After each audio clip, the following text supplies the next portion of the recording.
very much, Mr. Speaker. Mr. Speaker, I don't believe that Alberta currently has a perfect balance between oil and gas development and environmental protection. The problem is that when it comes to environmental regulations, this government has a terrible track record. And while the competitiveness review does recognize and talk about environmental protection, I don't see anything in here that clearly defines and prioritizes action. So to the Minister of the Environment, what was the Minister's part in this review? The Honourable Minister. Mr. Speaker, this review was an effort that was a partnership between independent third parties, industry, and government. And by government, I refer to the Department of Energy, the Treasury Board, environment.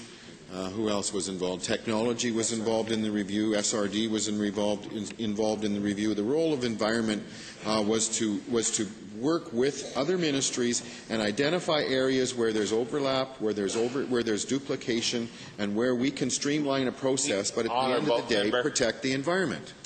Thank you. To the same Minister, how exactly will the Minister streamline the review process for environmental assessments? What has been lined up so far?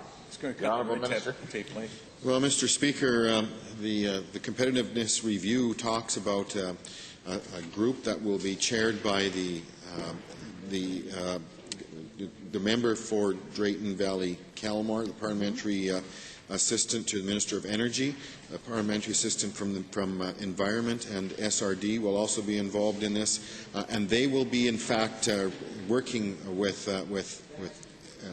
officials within those industries to identify those, and they have two objectives, short-term and longer-term, and we expect the report back from them very shortly. The Honourable Member. Thank you very much, Mr. Speaker.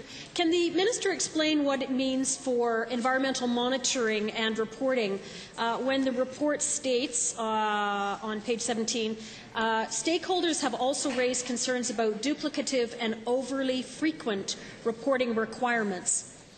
What exactly does that mean? Speaker, as you're well aware, there are a number of jurisdictions that have responsibility for the oil and gas industry, the ERCB, SRD, and Environment. And in some cases, Mr. Speaker, industry finds themselves reporting the identically same data to all three regulators. It makes sense, Mr. Speaker, that they should only have to report that data once, and maybe the government could talk to itself rather than industry talking three times.